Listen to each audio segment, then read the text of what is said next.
at race 7. Chris, into Dominion final, green light sign racing. Branko Tiger towards the centre, he burns out, he leads early. The 92 into Dominion, the first one that I can really remember, is just turned 10 and could probably nearly pick the spot in the Moonee Valley up the back of the grandstand where I was watching it. It was quite amazing at the time, just the roar at the top of the straight. 220 metres out, Westburn Grant, he's going well in front. I think a fitting horse won at Westburn Grant. He was the absolute champion that year, just set off a dream. For the Grand Circuit champion, Westburn Grant in front, he wins the Inter-Dominion. To think that I could have a horse one day and be part of it, yeah, to be a dream come true.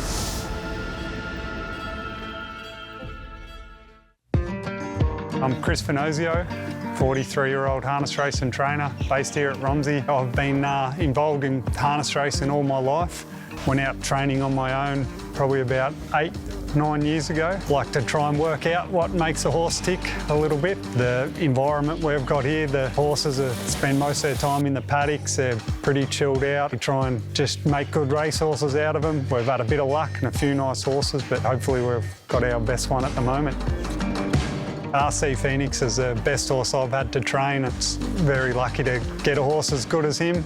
He's been here for a fair while, but he's really developed into one of the top trotters in the Southern Hemisphere. But he's a beautiful natured horse. He just loves his molasses.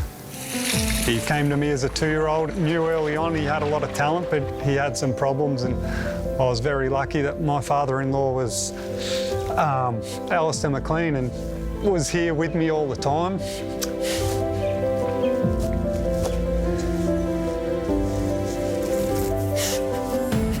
Oh, geez, I had to speak at his funeral and I couldn't do it. He was one of the really top vets in Australia, and I was pretty lucky to have him guiding me with that horse, and to get him through those issues early on. He might not have ever had one start, basically. He's just a beautiful horse. My little daughter's here every morning and comes over and gives him a pat, and he'll just put his nose down for her, and everyone here loves him. He's travelled around a fair bit the last few years. He sort of goes anywhere, just settles in straight away. Yeah, really, he's just a dream to have. But to go to Cambridge, to North Island in New Zealand and win one of the big ones, definitely the biggest win of my career, the TAB Trot. To train and drive him on such a big night, it was quite special. Arcee Phoenix in front, Queen Elida tries very hard, but Arcee Phoenix for the TAB Trot of 2025. I'm really proud of Chris and Arcee Phoenix. Together they make a great team. They have a great bond together. Arcee Phoenix trusts Chris. You could really see that in the TAB Trot slot race. There was horses galloping either side of him, and they were just both calm and collected and managed to find the front, and that was a great result. This will be the sweetest of sweet moments for Chris. I've grown up in harness racing all my life, watching the Inter-Dominion.